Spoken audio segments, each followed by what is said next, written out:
Me ungiste con tu santa unción, tu mano está sobre mí. Me ungiste con tu santa unción. Y nosotros vamos a leer los primeros 4 versículos juntos. Hablando ellos al pueblo, vinieron sobre ellos los sacerdotes con el jefe de la guardia del templo y los saduceos, resentidos de que enseñasen al pueblo y anunciasen en Jesús la resurrección de entre los muertos. Y les echaron mano y los pusieron en la cárcel hasta el día siguiente, porque era ya tarde. Pero muchos de los que habían oído la palabra creyeron, y el número de los varones era como 5,000. Bendícenos, Padre. Nosotros necesitamos que esta palabra entre en lo más adentro de nuestro ser. Abrimos nuestro espíritu a tu espíritu. Sabemos que estás aquí, Señor. Manifiéstate, por favor, como tú escojas. Pero te solicitamos que te manifiestes, por favor. En el poder del acuerdo y en el nombre de Jesucristo oramos al Padre, como tú nos dijiste. Amén. Tomen su asiento. Capítulo 4 es una continuación del capítulo 3 al final.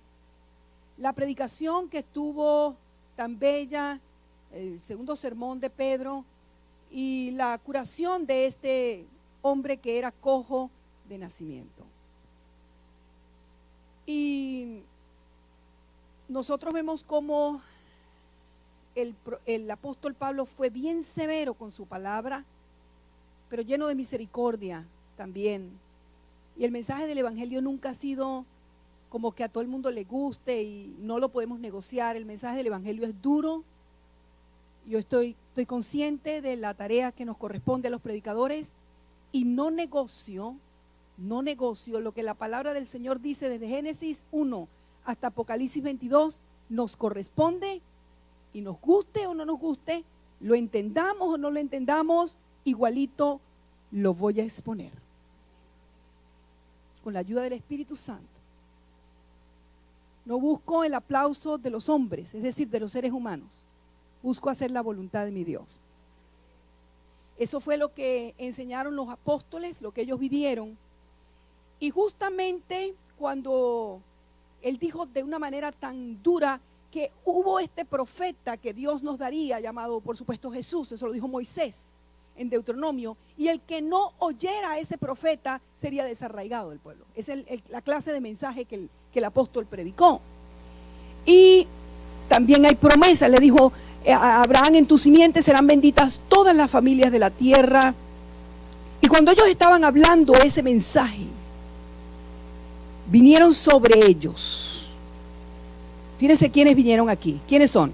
Los sacerdotes. ¿Con quiénes? Con el jefe de la guardia del templo y los saduceos.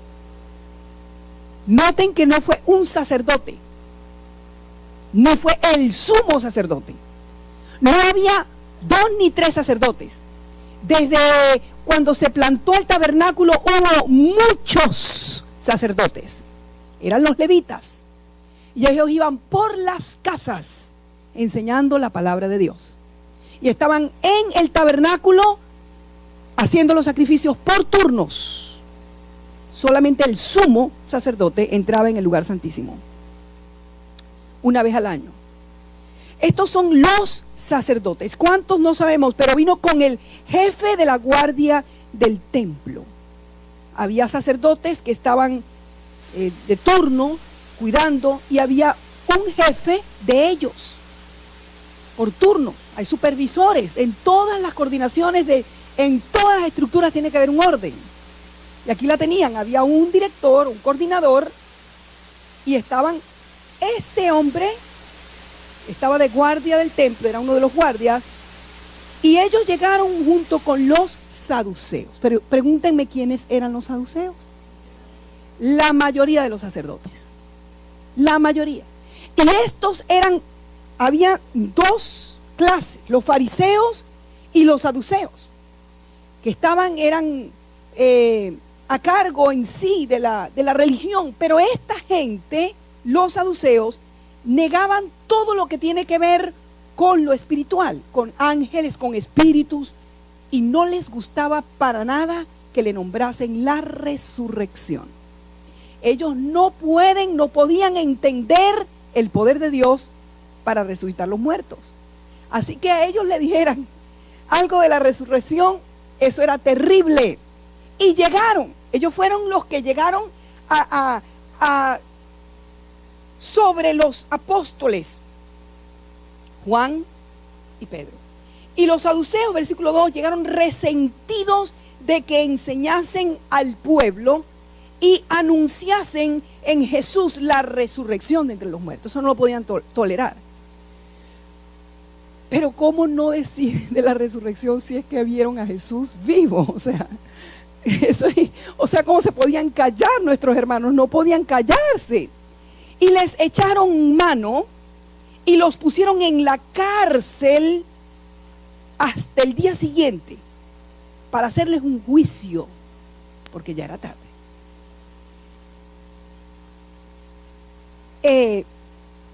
Pero muchos de los que habían oído la palabra, el que oye la palabra le genera fe.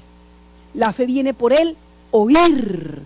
Por eso es importantísimo no perder la exposición de la palabra, la predicación de la palabra, la lectura de la palabra de Dios.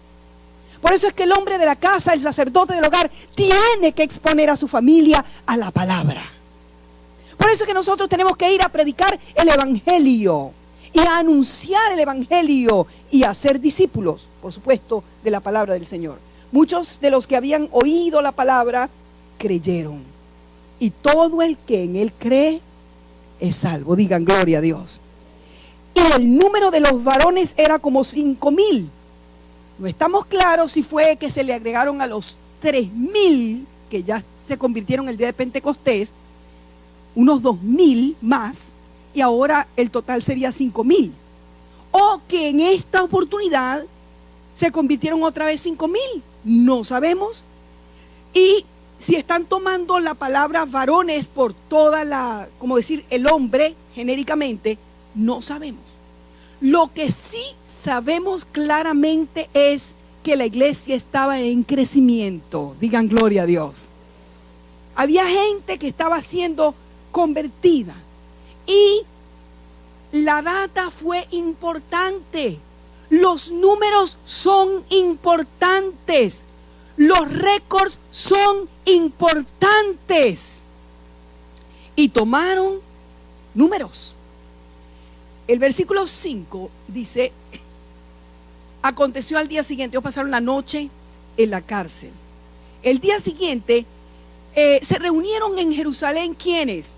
Los gobernantes, los ancianos y los escribas, el sumo sacerdote Anás y Caifás y Juan y Alejandro y todos los que eran de la familia de los sumos sacerdotes. Esto es un sendo disparate.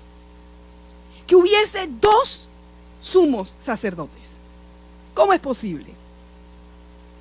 Había un solo sumo sacerdote. ¿Qué pasaba? Se había convertido en un cargo político. Y la familia de Anás, que era el sacerdote, como el que había estado de turno por muchos años, le pasa a su hijo, creo que es el son-in-law, era un yerno, Caifás, el turno. Pero como el que era experimentado era Anás, por eso lo tenían en todos los juicios. Y estos mismos señores, estos mismos sumos sacerdotes, si se pudiera decir así, porque la gente les reconocía como los sumos sacerdotes, eso no existe, pero así le decían. Ellos mismos fueron los que tuvieron en el juicio al Señor Jesús. Ahora, yo te quiero preguntar a ti, ¿cómo te sentirías tú si te llevaran a ti ante estos hombres que fueron los que juzgaron al Señor? ¿Qué dirías tú? ¿Cómo te sentirías tú? En el mismo lugar inclusive, ¿no lo verías tú como un altísimo privilegio? Una honra. Bueno, ellos hicieron exactamente eso. Los gobernantes, tiene que ver con los romanos. Los ancianos eso es el Sanedrín. Los escribas son los intérpretes de la ley.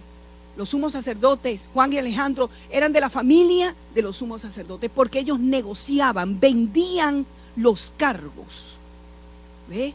Hay gente que cree que servir a Dios es un privilegio que se puede comprar, o que por ser familia, o que por ser de una nacionalidad o de otra, o que no, escúchenme, no es así. Servir a Dios es un alto honor y no se compra con precio, con dinero, los dones del Señor. Se llama simonismo. Si alguien quiere negociar con los dones de Dios y con los oficios del Señor. Y cuando estaban en esa corte los intimidaron de tal manera, poniéndoles en medio les preguntaron: ¿con qué potestad o en qué nombre habéis hecho vosotros esto? O sea, ¿en qué nombre ustedes sanaron a ese cojo? Ay, qué bueno fuera que nos caigan a preguntas por las cosas buenas que hagamos.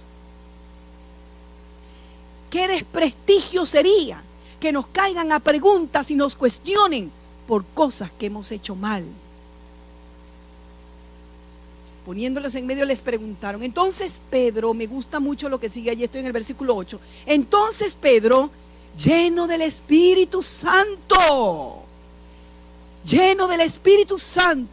les dijo: gobernantes del pueblo, ancianos de Israel, puesto que hoy se nos interroga acerca del beneficio, les dije que era algo bueno, acerca del beneficio, no ningún mal, se nos interroga de un beneficio hecho a un hombre enfermo, de qué manera éste haya sido sanado.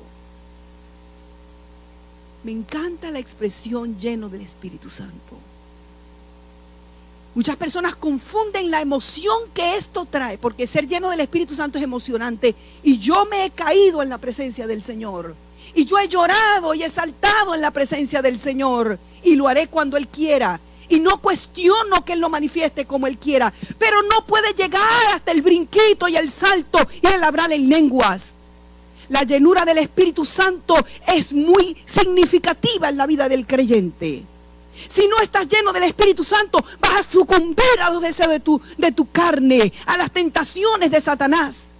Llenura del Espíritu Santo es lo más necesario para nosotros los creyentes. El Espíritu Santo está aquí.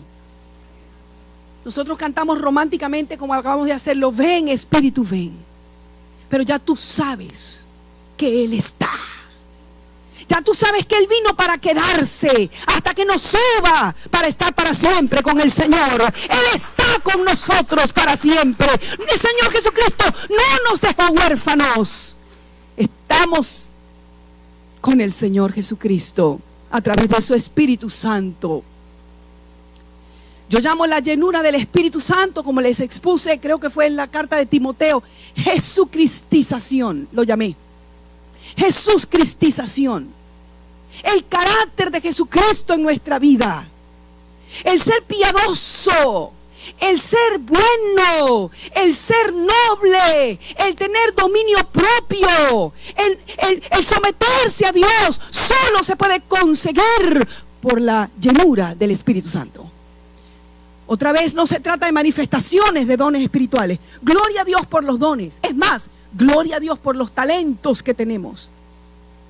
Pero muchas personas pudieran cantar hermosos, predicar precioso, hacer inclusive milagros, pero apenas tocan la calle, apenas bajan del stage, ellos lo que menos tienen es sujeción al Espíritu Santo. La Jesucristización me encanta porque aquí al apóstol Pedro se le ve estando bajo ataque. Juan está bajo ataque. No se alteró, no se intimidó. ¿Cuántos de nosotros apenas le dicen cualquier tonterita de estas, le hubiesen dicho de que lo metan en la cárcel? Bueno, chicos, sácame de aquí, que yo soy hijo del Rey de Reyes, ¿vale? ¿Qué hago yo aquí metido en esta cárcel? Sácame de aquí. Yo soy una reina. Yo pido mis derechos. No me aguanto esto. Y comenzamos a dar órdenes. Todo tiene su lugar. Y hay cosas que Dios permite en nuestras vidas que son parte de su agenda. Y no es que son como muy bonitas. ¿Quién le hubiera gustado amanecerse allí en esa cárcel? Tuve el privilegio de ir con Ali a una de las cárceles allá recientemente, en mayo pasado, de este año 16. Cárceles son terribles. Unas piedras hacia adentro, unas cosas frías y oscuras, no había luz, nada. Ahorita por lo menos tienen un bombillito ahí. Horrible. Ahí toda la noche.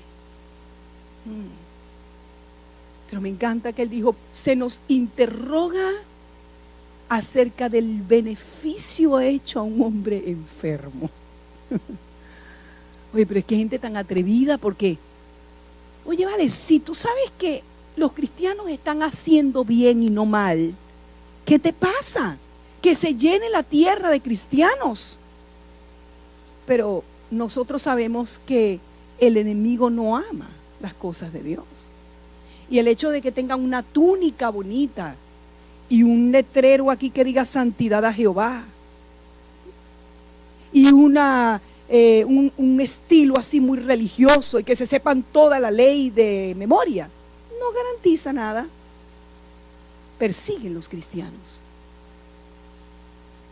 Él le dijo, ustedes nos están preguntando de qué manera haya sido sanado. Versículo 10, sea notorio a todos vosotros y a todo el pueblo de Israel que en el nombre de Jesucristo de Nazaret, a quien vosotros crucificasteis y a quien Dios resucitó de los muertos, por él este hombre está en vuestra presencia sano. Saduceos no les gusta que le digan nada de la resurrección, pero no lo podemos negar. Jesucristo fue el que lo sanó. Y no hubo aquí cámaras, ni muchos diarios, ni mucho, no. Apenas alguien recibe un favor del Señor, algún evangelista, alguno de nosotros. Bueno, mejor yo me salgo de ese número porque de verdad no me promociono mucho cuando Dios hace cosas. No me gusta quitarle el lugar al Señor. Pero si lo tomo la parte por el todo y me tomo, por ejemplo, con mis colegas, muchos hay que están buscando simplemente foto, fama. Hey, aquí está el milagro, aquí está lo que lloré y sucedió, lloré y sucedió. Escúchame, toda la gloria sea de Jesucristo el Señor. Dale gloria a Dios. Jesucristo de Nazaret. Jesucristo de Nazaret. Jesús el ungido. Jesús significa Salvador, Cristo el ungido para salvar. Y el que vino de Nazaret, la despreciable, ese es. Y esto para ellos les sonaba horrible. No querían nada que ver con los nazarenos. Pero vosotros los crucificasteis. Porque hay un tono aquí donde le dice a la persona, ustedes tienen responsabilidad. Ustedes los crucificaron. Vosotros crucificasteis al autor de la vida, le dijo en el primer sermón. Y a quien Dios resucitó de los muertos. Por él este hombre está en vuestra presencia sano. Y toma ahora el bosquejo mismo de Jesús, cuando en la entrada triunfal, cuando él entra y llega directo al templo y le preguntan, ¿con qué autoridad tú haces esto? ¿Con qué autoridad tú permites que te digan hosana y que te adoren y que te canten? ¿Con qué autoridad? Eso fue la última semana en la entrada triunfal, la última semana de Jesús acá en la tierra, antes de la crucifixión. ¿Y con qué autoridad tú haces estas cosas? ¿Con qué autoridad limpiaste el templo y por qué volteaste la mesa de los cambistas? El Señor le dijo, hey, yo soy la piedra angular, la piedra que desechasteis. Y se refería a un salmo mesiánico, el Salmo 118. La piedra reprobada que vosotros los edificadores, la cual ha venido a ser cabeza del ángulo. Ustedes saben que en la historia allí está esa piedra que cuando fueron a construir el templo, esa piedra fue la que estaba lista para llevarla, pero dijeron, no, esa piedra no es, sáquenla de aquí. Y aunque era grandota, la echaron por un barranco, allá está, la echaron por un barranco. Pero a la hora de la construcción del templo, entonces tuvieron que saber que esa piedra que habían desechado era la cabeza del ángulo. Y eso se quedó como un dicho en Israel. Y esa historia es la que no solamente Jesús después de la entrada triunfal, sino ahora Pedro lo está usando el bosquejo del Señor como todo un discípulo del Señor que Él es. Ese Jesús, ese Salvador, es la piedra reprobada que vosotros los edificadores, cuando estaban haciendo el templo, la cual ha venido a ser la cabeza del ángulo. Me gusta el versículo 12, creo que todos nos lo sabemos de memoria. Vamos a ver. Y en ningún otro hay salvación, porque no hay otro nombre bajo el cielo dado a los hombres en que podamos ser salvos. Vamos a leerlo 2 veces más en voz alta. Vamos. Y en ningún otro hay salvación, porque no hay otro nombre bajo el cielo dado a los hombres en que podamos ser salvos. Una vez más. Y en ningún otro hay salvación, porque no hay otro nombre bajo el cielo dado a los hombres en que podamos ser salvos. Oye, vale, pero qué cerrado es esto, qué exclusivo es. ¿Cómo es posible? Ahorita a nuestra generación se le ocurrió que cualquier religión, no importa en el Dios que tú creas, hay un ser supremo. No importa si eres budista, no importa si eres brujo, no importa si eres musulmán, no importa, escúchame. Hay un solo Dios y un solo mediador, y en ningún otro hay salvación. Y alguien puede decir, pero eso es demasiado cerrado. ¿Y qué si alguien nunca oyó el evangelio? ¿Y qué si este no conoció a Jesucristo? ¿Qué de los aborígenes? ¿Qué de los que se mueren sin conocer a Jesucristo? ¿Qué de la religión tal y qué de la religión tal que son buena gente? ¿Y cuántos y por acá y por allá? Escúchame, solamente Jesucristo salva. No hay más. Y los detalles no los podemos entender todavía. Lo único que quisiera en esta noche es que abramos nuestro entendimiento por el Espíritu del Señor y demos gracias porque Él nos salvó. Gloria a tu nombre, Salvador divino. Gloria a tu nombre, Jesucristo. Gloria a tu nombre, Salvador eterno. Gracias, Señor. Creo que a nadie se le ocurriría, si tiene una enfermedad mortal, va a perder a lo mejor, Dios libre, una pierna, un órgano vital, y le dice, mira, hay una sola cura, una sola medicina, se encuentra en la India y cuesta todo lo que tú tienes y te vas a endeudar el resto de tu vida, tú y toda tu familia, pero eso es el costo. Oye, pero ¿por qué eso nada más? No puede ser. Yo no me pongo eso, chico. Yo quisiera ponerme agua bendita y nada más. Escúchame, sale corriendo la gente y paga lo que sea por esa cura, por esa única medicina. No hay más. La enfermedad del pecado no tiene cura ninguna. El único antídoto es la sangre de Jesucristo, que limpia el pecado y regenera la vida. Engendra con nuevos genes nuestra vida. Gloria al nombre de Cristo y su diseño. Y esto fue un plan no hecho de repente. Esto fue planeado antes de la fundación del mundo, como lo vamos a ver más adelante. Esto no fue algo que se le ocurrió a Dios así de repente. Esto fue que cuando ya Satanás va como contento porque tiene algún invento, ya el Señor Jesucristo viene con una victoria grande y lo ha vencido. Digan gloria a Dios. Hay un solo Salvador. En ningún otro hay salvación, porque no hay otro nombre bajo el cielo. Escuchen pues, no engrandezcan a ningún hombre, a ninguna mujer. Publiquemos a Jesucristo, engrandezcamos a Jesucristo. Para eso somos. Versículo 13. Aquí hay un testimonio tremendo. Entonces, viendo que el denuedo de Pedro y de Juan, los dos, y sabiendo que eran hombres sin letras y del vulgo, se maravillaban y les reconocían que habían estado con Jesús. Y 2, viendo al hombre que había sido sanado, que estaba en pie con ellos, no podían decir nada en contra. Vieron 2 cosas. Vieron el denuedo de Pedro y de Juan y vieron al hombre parado frente a ellos. 2 cosas. Viendo eso, no podían decir nada contra ellos.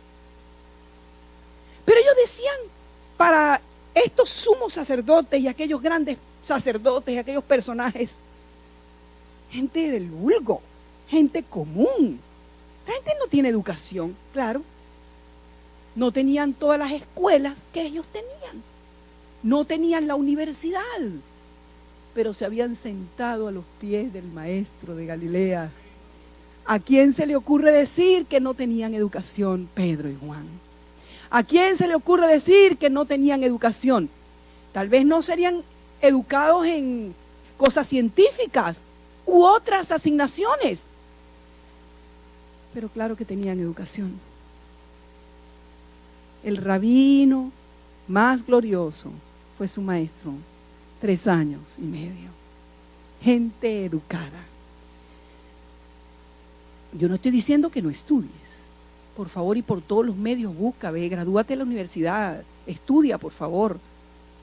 Estudia, envía a tus hijos a estudiar. Claro que sí, hazlo, por favor. Eso vale, es muy importante.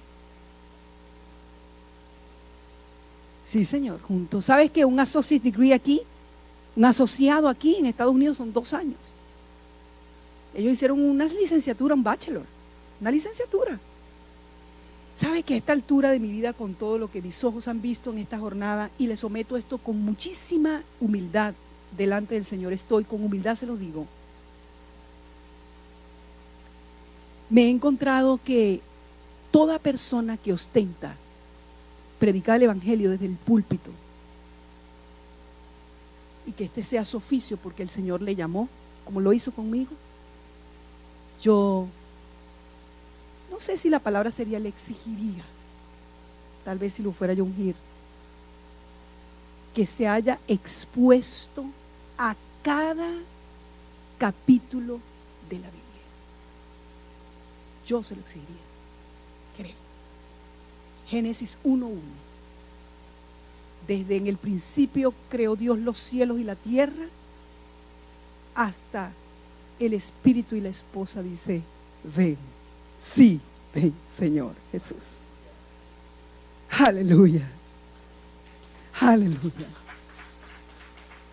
Porque algo de cada capítulo de la Biblia formará parte de ti, aún de las genealogías. Hay riquezas para ti y para mí. Yo estoy bien segura que el Señor tomó a estos apóstoles, porque lo demostró en el capítulo 24 de Lucas, cuando resucitó, y a Cleofas y al otro discípulo, que al parecer era la esposa de Cleofas, el otro discípulo, les expuso la ley, los profetas, los salmos, cómo él, Jesús, estaba prefigurado allí. Así que estos hombres que creían del vulgo y sin letra estaban muy equivocados, aquellos doctores de la ley. Qué educados fueron y qué empoderados fueron. Versículo 15, como no podían decir nada en contra, entonces les ordenaron que saliesen del concilio y conferenciaban entre sí. Lean conmigo el 16, diciendo, ¿qué haremos con estos hombres? Porque de cierto, señal manifiesta ha sido hecha por ellos, notoria a todos los que moran en Jerusalén, y no lo podemos negar. Estaban conferenciando y hubo alguien que estaba oyendo la conferencia del concilio. Le dijeron, ustedes salgan para allá un rato, váyanse para allá, ahorita los llamamos, sálganse para aquel cuarto de allá. Y se quedaron reunidos el Sanedrín. ¿Quién estaría allí en el Sanedrín? Un joven rabino llamado Saulo de Tarso. Este Lucas que escribe Hechos fue el médico del apóstol Pablo muchos años después. Obviamente les contó. Le contó a Teófilo y nos lo escribió a nosotros. Les ordenaron que saliesen del concilio y conferenciaban entre sí. ¿Qué haremos con estos hombres? No podemos negar los milagros. ¿Saben qué? Muchas veces yo me he encontrado pidiéndole a Dios señales, milagros y prodigios para que la gente crea en Jesucristo. Escuchen, hay gente que va a creer con o sin milagros. Y otros que aunque les baje el Señor la luna y se las ponga al frente y la vuelva a subir, no creen. Porque se trata de la voluntad rendida a Satanás, de la voluntad endurecida, de un corazón endurecido que ha decidido no darle lugar al Espíritu Santo.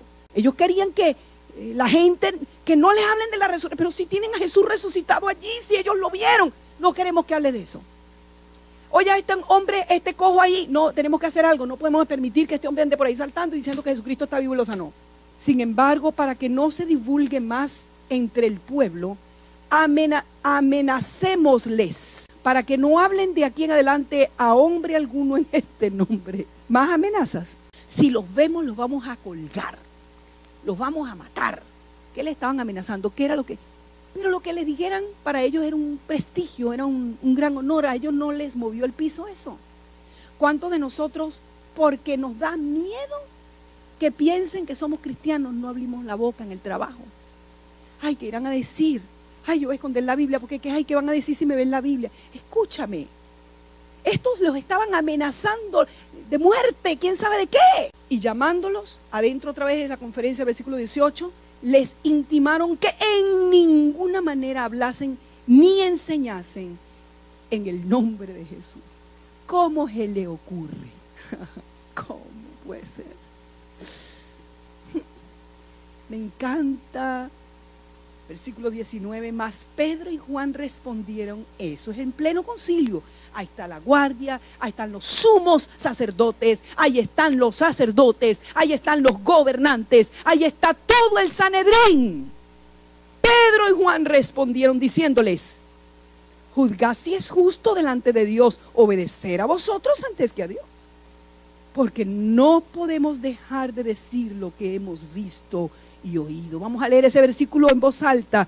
Porque no podemos dejar de decir lo que hemos visto y oído. No podemos esconder lo que Dios ha hecho. Tal vez no hayas sido tú discipulado, no tengas los 3 años, ni tengas toda la exposición de la Biblia del Génesis al Apocalipsis, ni siquiera te hayas expuesto al Cami, pues, al humilde Cami de aquí de la iglesia. Tal vez no lo hayas hecho, pero yo estoy segura de que si tú eres salvo, Dios ha hecho algo contigo que nadie lo podía hacer. Estoy segura de que toda situación que haya venido a tu vida, con la fuerza para vivir que te da la presencia del Espíritu Santo en ti, tu vida es mejor ahora. Estoy segura de que en enfermedades Él te ha sanado. Yo estoy segura que en dificultades la fuerza del Señor te ha ayudado. Estoy segura de la seguridad que te ha dado para vivir. Estoy segura de su provisión. Estoy segura de su presencia.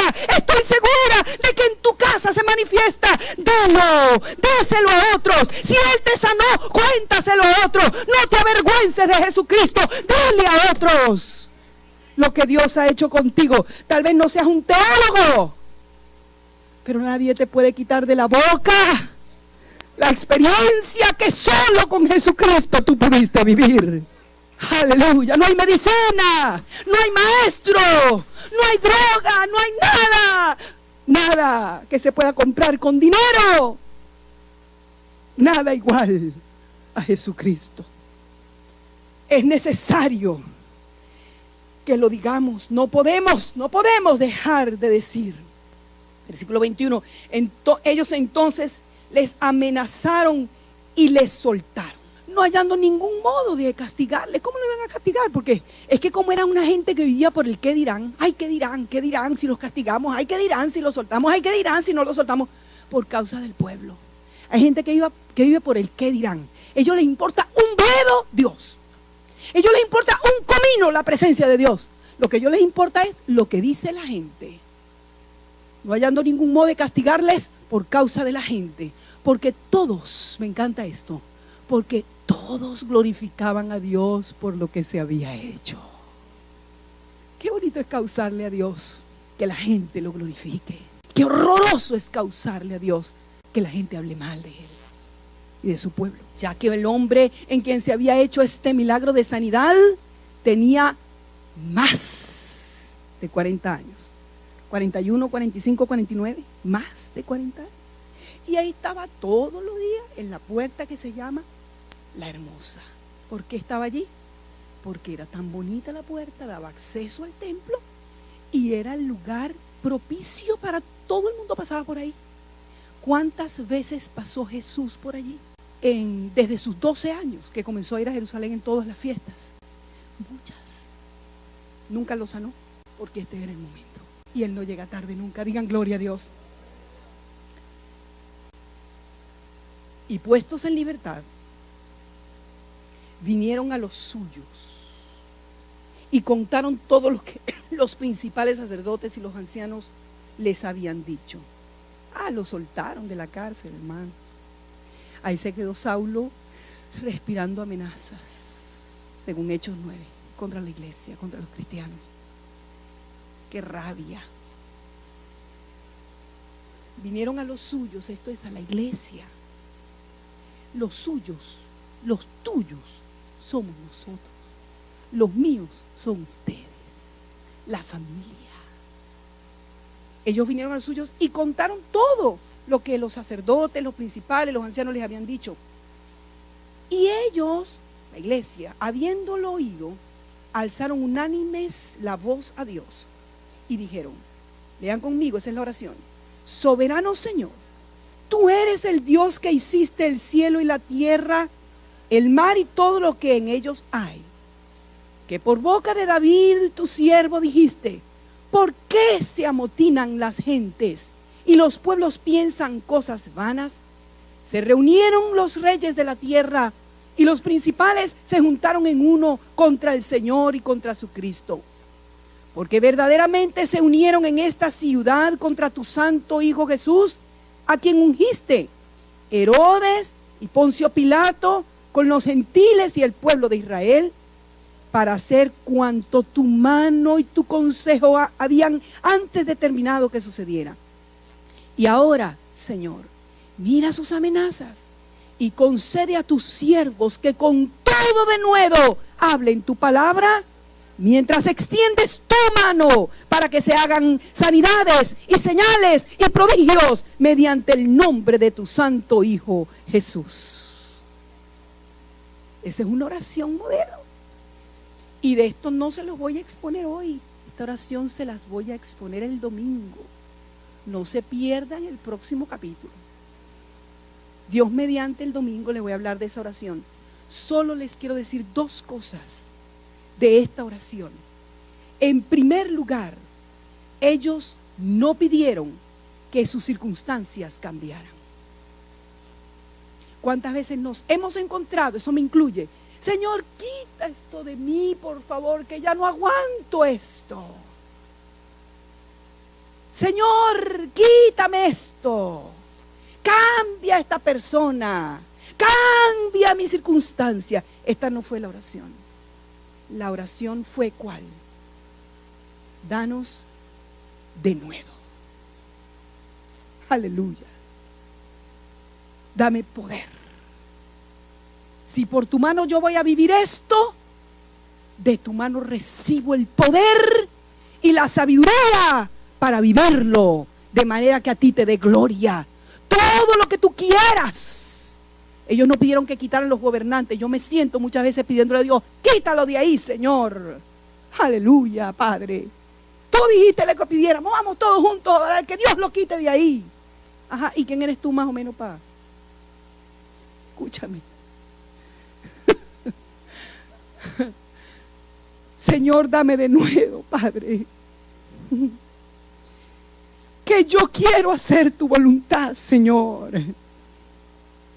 Escúchame lo que te garantizo por la palabra de Dios y por la presencia del Espíritu Santo. Dios no te pondrá carga más pesada que la que tú puedas llevar. La cruz que tú tienes es exactamente de tu tamaño. Es exactamente el peso que tú necesitas. No cortes la cruz. Dile al Señor, dame más fuerza hoy. Cuando tú vengas a ver, los músculos van a estar grandes. Fuerza. Y hoy yo soy más fuerte que hace 10 años atrás. Hoy yo soy más fuerte que hace 5 años atrás. Hoy yo soy más fuerte que hace 20 años atrás. Hoy tú eres más fuerte. Hoy puedes resistir más. Hoy tienes más sabiduría. Y no les voy a predicar más de esa oración. El domingo, Dios mediante. Versículo 31. Cuando hubieron orado, el lugar en que estaban congregados tembló. No fue que hubo un terremoto en la ciudad, fue que ese lugar tembló. Y todos fueron llenos del Espíritu Santo. O sea que fueron bautizados con el Espíritu Santo. ¿Fueron bautizados o llenos? Llenos. ¿Y qué hacían porque estaban llenos? Hablaban con denuedo. O sea que la respuesta de la oración fue inmediata. Versículo 32, y la multitud de los que habían creído era de un corazón y un alma. Y ninguno decía tener suyo propio nada, sino de lo que poseía, sino que tenían todas las cosas en común. Y con gran poder los apóstoles daban testimonio ¿de qué? Ay, de la resurrección. Justamente lo que los saduceos no querían, les habían prohibido. Pero tenían denuedo, con denuedo. Había una comunidad. Y yo les quiero preguntar a ustedes cómo más o menos harían ellos para atender a 5,000 creyentes, o por lo menos 8,000, a lo mejor 8,000 y tantos que habían creído en estos primeros años. ¿Cómo hacían para ayudar a la gente? No había computadoras, no había teléfono. A ver si ustedes se acuerdan del capítulo 2. En el templo y por las casas. La estrategia de la iglesia para el trabajo es en el templo y por las casas, adentro y afuera.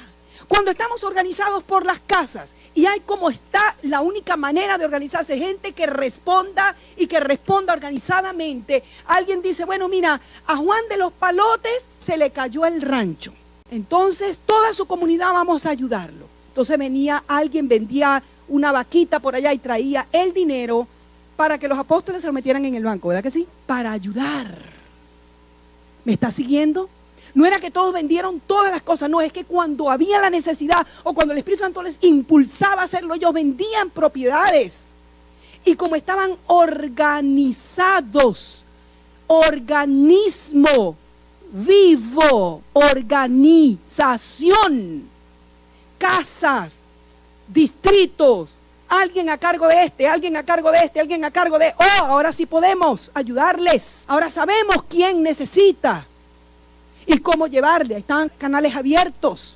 Este es el modelo de Dios. Y con gran poder los apóstoles daban testimonio de la resurrección. Testimonio es marturión.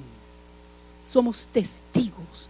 Recibiréis poder cuando haya venido sobre vosotros el Espíritu Santo y me seréis mártires. Expónganse a lo que sea, pero den testimonio. Es muy fácil dar testimonio aquí para ahí donde estoy yo, pero cosa difícil es dar testimonio en el seno de mi hogar, ayudando, limpiando, siendo sumisa, calladita, trabajando. Cállate la boca cuando te dan ganas de pegar un grito. ¿Sabes lo que le significa a un hombre levantarse a servirle a su esposa en este mundo macho y cavernícola que vivimos? Eso se llama estar lleno del Espíritu Santo. Que cuando te dan las ganas aquellas de que el animal ese se salga y comience a hacer los ruidos esos que tú sabes cuáles son, pones esa bestia bajo control del Espíritu Santo. Fruto. Eso es ser testigo mártir. Eso es morir por el nombre de Cristo. Eso es dar testimonio primero en tu casa. Que tus hijos te vean. Que tu esposo te vea, que tu familia te vea, que el vecino te vea, que todos en el trabajo te vean, en la escuela te vean, en el mercado te vean. Y si es necesario, abre la boca. Porque te van a preguntar, oye, ¿y cómo es que tú, chica, eres tan calladita así cuando uno le provoca como comenzar a gritar y a decir maldiciones? Tú te quedas calladita y tú no, déjame decirte, la fuerza que está en mí, tú también la puedes tener. Se llama Jesucristo. Y abundante gracia era sobre todos ellos. Así que no había entre ellos ningún necesitado, porque todos los que poseían heredades o casas las vendían y traían el precio de lo vendido. Bueno, por supuesto, cuando lo estimaban necesario, cuando el Espíritu Santo los movía. Pero esto no es comunismo, señores. Hay quienes en la teología esa de la liberación de Centroamérica, esto creen que es como, esto no es comunismo. Comunismo es, les quitamos a todo el mundo todo y los líderes de la nación nos quedamos con todo. Eso es comunismo.